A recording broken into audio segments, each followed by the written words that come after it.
Hi, and welcome to a new Logic Pro X Ultrabeat tutorial. Ultrabeat is a really amazing drum synthesizer and drum machine. It has a really advanced synthesis engine that allows me to create or modify any type of drum sounds that I want. So let's take a look at the overall structure of Ultrabeat. Here I've created a multi-output instance of Ultrabeat. When you launch it, it has no built-in sounds. And if I want to load a drum kit, I can simply go up here, drum kits, and pick any of the built-in drum kits that are available. There's a really big selection here. Once all the sounds are loaded, you can see them listed here on the left side of the Ultrabeat interface. They are named and they correspond to a different MIDI note that can trigger them.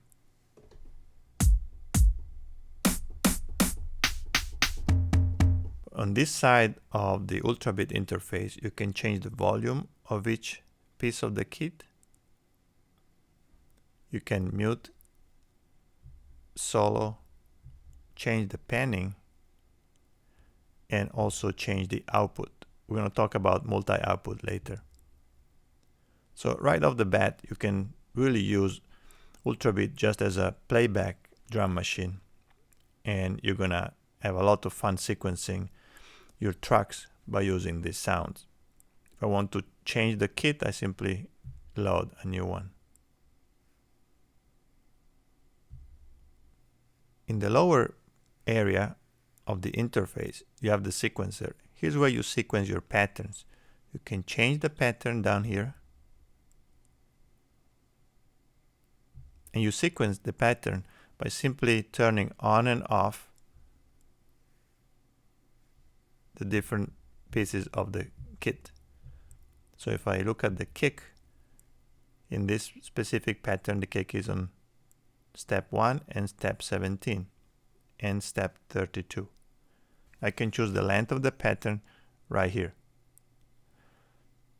So this works pretty much like any other step sequencer. You can turn on or off a specific step, and for that step you can also change the velocity and the duration of that step.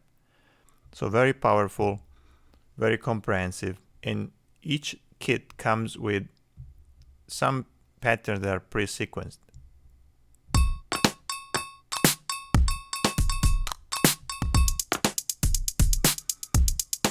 If I want to use a pattern in my sequence, I can simply drag that pattern to my MIDI track and then edit it or loop it or do whatever editing that I want to do. You can also trigger the patterns right here using these MIDI notes listed here on the left side of each sequence. If you want to do so, you need to remember to turn on the sequencer.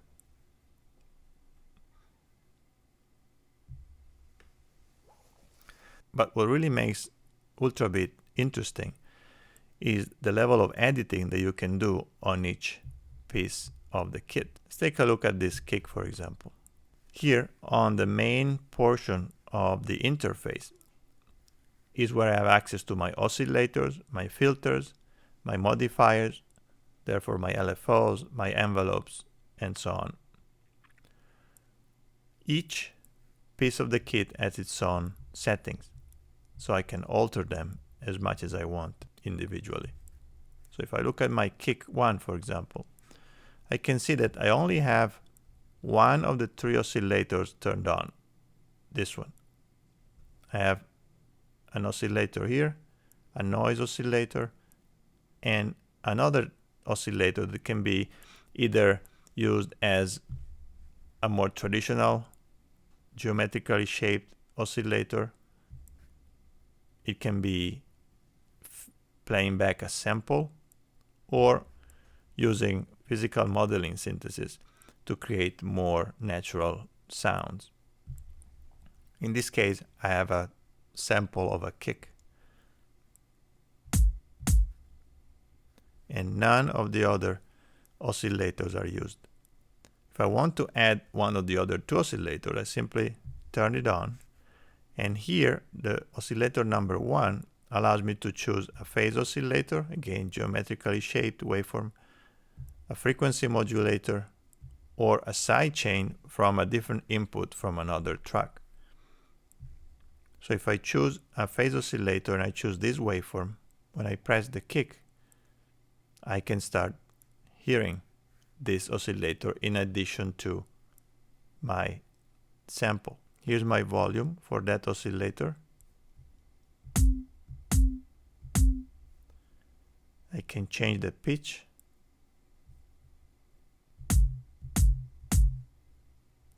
So you can see that the structure is fairly simple. Again, 3 oscillators that can be turned on or off individually. For each oscillator, I have the parameter of the waveform generated by that oscillator. And they all can be passed through the filter section. This is my filter section. And the filter section allows me to have different type of filters right here. For example, low pass or high pass, where I can choose the frequency and the resonance of that filter. Plus, I also have access to a little bit of a distortion or coloration with some crash or distortion. Each oscillator has its own volume, and the 2 oscillators that have a more traditional waveform also allow me to change the pitch of that oscillator. So if I mute this and I hear just my sample, I can change the pitch right here.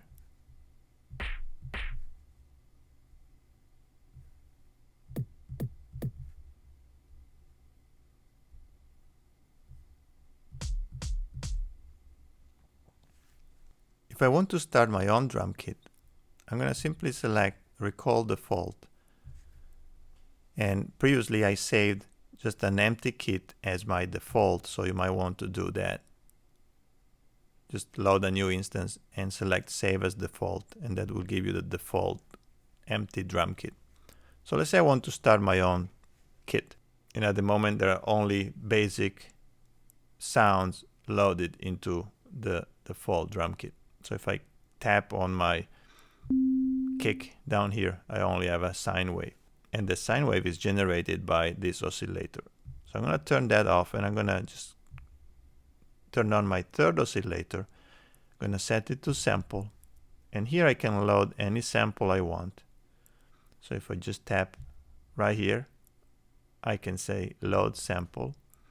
And I can browse through all the different Ultrabeat samples, but I could also bring in my own samples.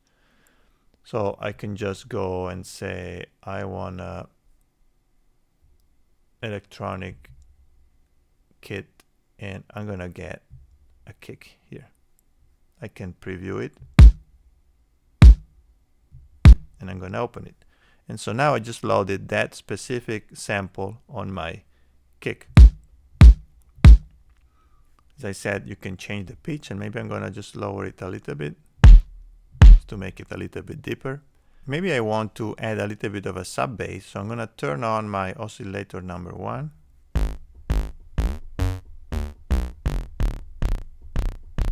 And I can change the saturation of the waveform and the asymmetry of the waveform.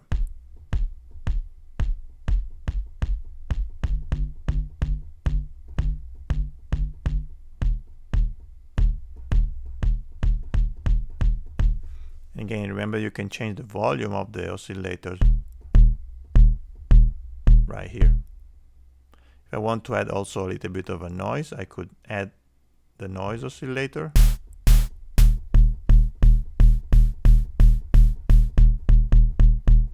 I have a filter here that allows me to either do a low pass, high pass, or band pass,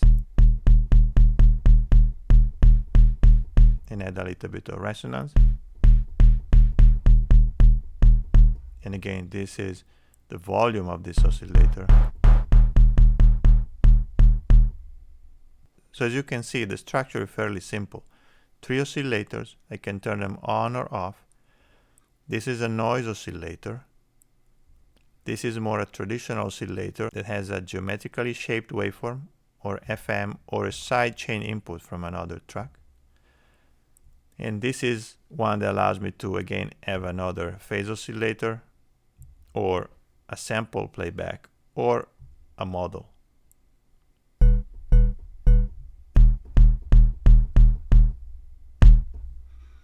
So fairly simple. Again, oscillator number 1 and 3 have a pitch that I can change, while oscillator number 3 has only a noise, so it has no pitch. The next step is to use the filter section.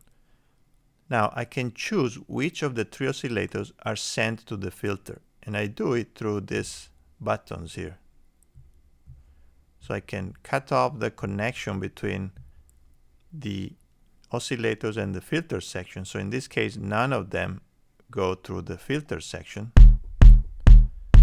But if I want to have, for example, my sample playback go to the filter section, I can send it and then turn on the filter. Okay, there's a low pass. And I can have a resonance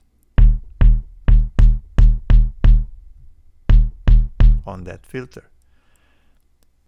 Again, it's really powerful because I can really choose which of the 3 oscillators is going to be affected by my filter section. And remember that the filter section is also a crash and a distortion.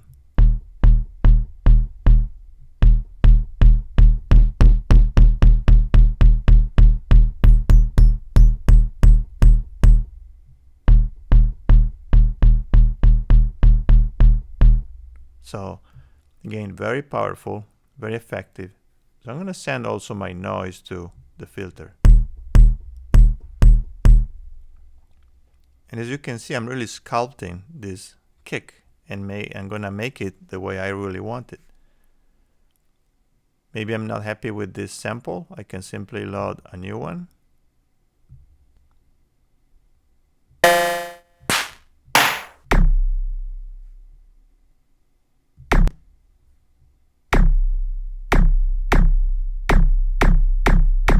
And here I am. Very different sound. In the filter section, I can choose the signal flow. In this case, the sounds first go through the filter and then go to the crash and distortion, but I can reverse that flow by just tapping in this arrow in the center and having the oscillators first go to the crash and distortion and then to the filter. The modifier section include 2 LFOs, low frequency oscillators, and 4 envelope generators. Envelope number 4 is automatically assigned to the amplifier. Here's the amplifier section.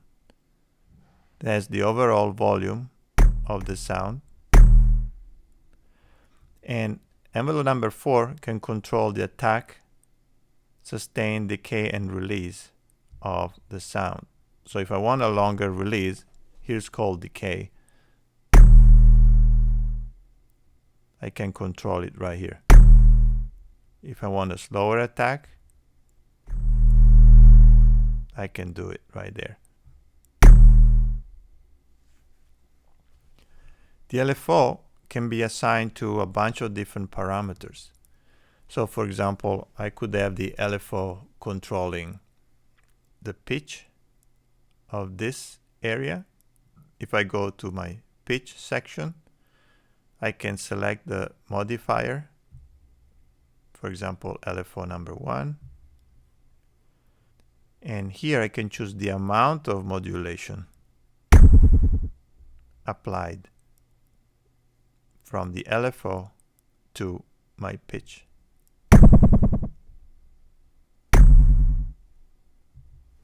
Again, the LFO can control different parameters. So I could control the asymmetry of the waveform of oscillator number 1.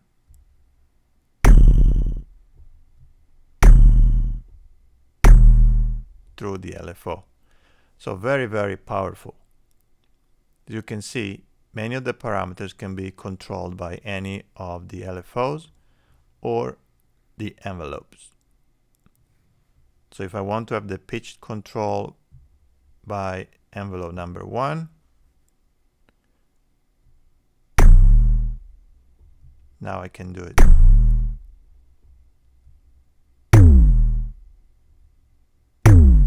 And this is the speed at which this controls this parameter. So as you can see, the matrix of modifiers and modulators and parameters is very powerful because pretty much anything can control anything. Finally, we have this section here that has 2 EQs.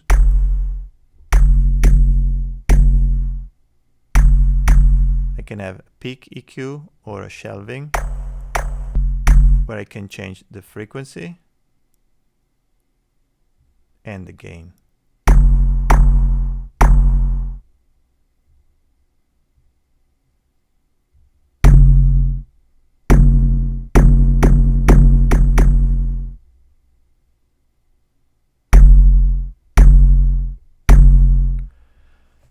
And I have a second band right here that I can also use to control a second EQ, peak or shelving, and the gain. The 2 EQs can be turned on and off by just tapping right there.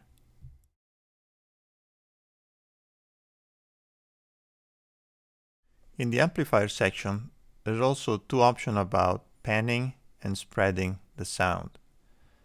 In pan mode, I can have a modifier like an LFO, in this case LFO number 2, controlling my panning. And so here I can choose how much the LFO is going to control the panning.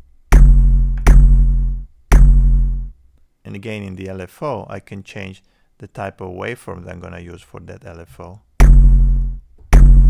and the speed. So in this case, this LFO is changing the panning by basically 100% with this waveform at this rate. This is the number of repetition, and this is kind of the attack of the LFO. I can also spread the sound in stereo depending on the frequency. So I can have both low frequencies and high frequencies spread in stereo, or just the low frequencies. Again, some really good options in terms of creating a more interesting and complex stereo imaging for each individual piece of the kit. Then here you can choose to have the sound either gated or not gated. If it's not gated, when I trigger it with the key, it's going to play until the end. If it's gated, if I release the key, the sound is going to be stopping. And I need to keep the key down to play the entire sound. I can assign each instrument to a different group. This is useful if you want to do, for example, a hi-hat open and closed, and to have the hi-hat open stopped by the hi-hat closed, so I would put them on the same group. And then I can choose just a single trigger or a multi-trigger. Usually single for drum kit is the way to go. And then if I'm happy with this sound, I will simply go to the next sound, say a snare. I would work out maybe a different sample, maybe add some filtering,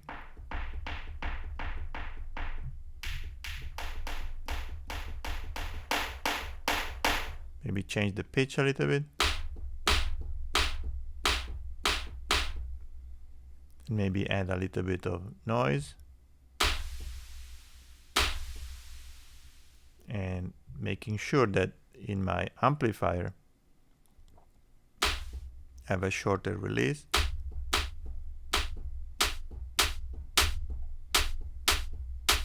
And maybe add a little bit of color. And I can choose different type of EQ if I want. And I will be ready to go with this unique and original snare. So very, very powerful. Of course, if you want to save your kit, you just go up here. Make sure you save this as.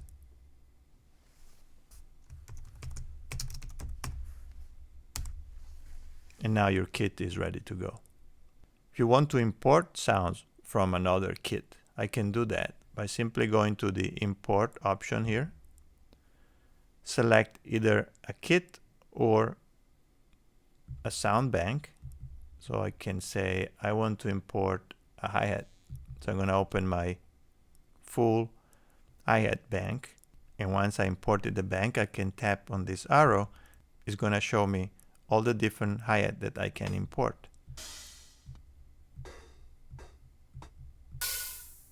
And to import it, I simply drag it into my current kit.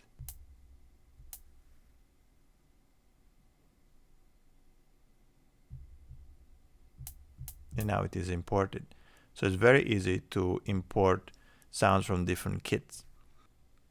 Another great feature of Ultrabeat is that it's very easy to assign each piece of the kit to separate output that are going to show up in my Logic mixing board.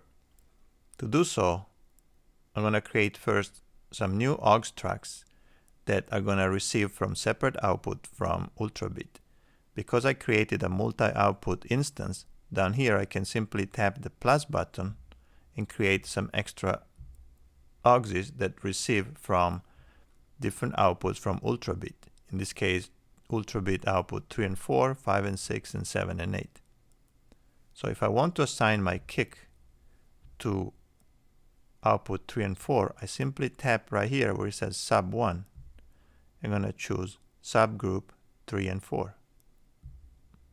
So now my kick is going to be output to this channel, which means I can do further processing with different effects or aux sends. My snare can be sent to subgroup 5 and 6. So as you can see, very easy to send different pieces of the kit to different channels on my mixing board for further processing. So I hope you enjoyed this tutorial. As I said, it's a really, really powerful drum kit designer and drum machine, and I highly recommend experimenting with it.